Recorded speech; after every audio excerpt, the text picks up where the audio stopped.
चलिए गाइस, एक सवाल का जवाब दीजिए। सवाल यह है कि जब बच्चा पैदा होता है तो पैदा होते ही वो कितने साल का हो जाता है। अब आप लोग कहोगे कि क्या बचकाना सवाल है, अभी तो बच्चा पैदा ही हुआ है तो साल की बात कहां से आ गई। आप अपनी जगह ठीक हो सकते हैं, लेकिन सवाल बचकाना नहीं है। क्यों, मैं आपको बताता हूं। मैं बात कर रहा हूं यहां पर साउथ कोरिया में जन्मे बच्चों की। क्या आपको पता है कि साउथ कोरिया में जो बच्चा जन्म लेता है वो पहले दिन ही 1 साल का माना जाता है। अब ऐसा क्यों होता है, उसके पीछे का रीजन है कि वहां के लोगों का यह मानना है कि बच्चे ने 9 महीने पेट में भी निकाले हैं। इसीलिए जब वो पैदा होता है तो बजाय उसे 1 दिन का मानने के वो उसे 1 साल का मानते हैं। क्या ये इंटरेस्टिंग फैक्ट इसके पहले तक आपको पता था? और अगर नहीं पता था तो चैट सेक्शन में जरूर लिखेगा। गाइस, मुझे इंटरेस्टिंग फैक्ट जानने और उसे बताने में बड़ा मजा आता है क्योंकि इससे नॉलेज बहुत बढ़ती है। तो चलो आज इस वीडियो में मैं आप लोगों को एक और इंटरेस्टिंग फैक्ट बताता हूं, लेकिन उससे पहले मेरा एक सवाल है। क्या आप मुझे बता सकते हैं कि पूरी ही दुनिया का सबसे ज्यादा खाया जाने वाला बिस्किट कौन सा है? तो चलो मैं इसका जवाब दे ही देता हूं। इस सवाल का जवाब है पार्ले जी। जी हां गाइस, पार्ले जी, जिसके एक दिन में लगभग 48 करोड़ पैकेट खाए जाते हैं। यानी कि जितने देर में आपने ये वीडियो देखा है उतनी ही देर में लगभग 20,000 पैकेट पार्ले जी के खुल चुके होंगे।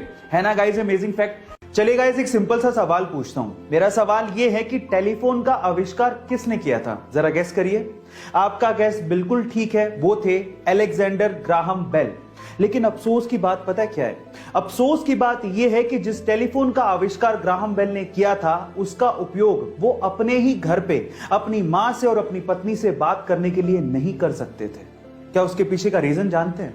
उसके पीछे का रीजन यह है कि उनकी मां और उनकी पत्नी दोनों डेफ यानी कि बहरी थी, वो सुन नहीं सकती थी। ऊपर वाले का खेल देखिएगा इस। क्या आपको इसके पहले तक ये बात पता थी? और अगर नहीं पता थी तो चैट सेक्शन में जरूर लिखिएगा। एक बार एक बच्चे ने चिड़िया को कीड़े मकोड़े खाते देखा तो उसे लगा कि उड़ने के लिए कीड़े मकोड़े खाना जरूरी होता होगा। तो उसने कुछ कीड़े इकट्ठे किए और उनका घोल बनाकर अपने दोस्त को पिला दिया और उसके उड़ने का इंतजार करने लगा।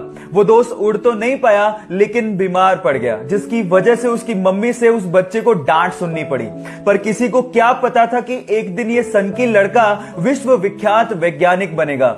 Yes, I am talking about Thomas Alva Edison, जिसने 1000 विफलताओं के बावजूद भी हार नहीं मानी और प्रयास करते करते बल्ब का आविष्कार कर डाला। उनके हिसाब से सफलता निश्चित है अगर आप एक बार और प्रयास करो तो। सिक्किम में एक भारत चाइना बॉर्डर पर 14,000 फीट की ऊंचाई पर तैनात एक भारतीय सैनिक को सेना के लिए सामान लेके जाना था। अचानक से ग्लेशियर की चपेट में आने की वजह से उसकी मृत्यु हो गई।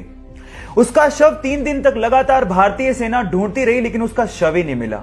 उसके बाद जो हुआ वो अनबिलीवेबल था।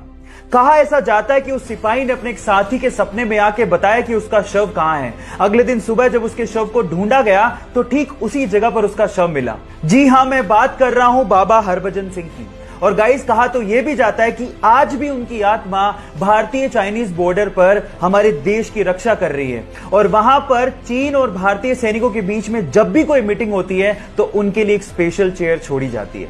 गाइस, मैं बाबा हरभजन सिंह के जज्बे को और भारत के हर सैनिक के जज्बे को दिल से सलाम करता हूं। एक बंदा ट्रेन से जा रहा था, अचानक से टीटी आया। उसने कहा कि सर टिकट दिखाइए। तो बंदा टिकट ढूंढने लगा अपनी जेब में, सूटकेस में, लेकिन मिला ही नहीं। तो टीटी ने कहा कि सर कोई बात नहीं, मैं आपको जानता हूं, आप टिकट लाए होंगे, आप रहने दीजिए।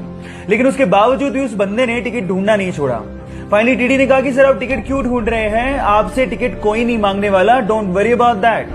फिर उस बंदे ने कहा कि वो बात तो ठीक है, लेकिन अगर मुझे टिकट नहीं मिला तो मैं जानूंगा कैसे कि मैं कहां जा रहा था। अब आप लोग सोच रहे होंगे कितना भुलक्कड़ आदमी है, टिकट खरीदने के बाद भूल गया कि उसे कहां जाना था।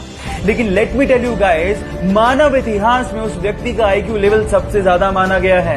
Yes, I am talking about Albert Einstein, जो अपनी theory of relativity and E=mc² जैसी इक्वेशंस के लिए विश्व विख्यात हैं। बात अजीब है लेकिन सच है।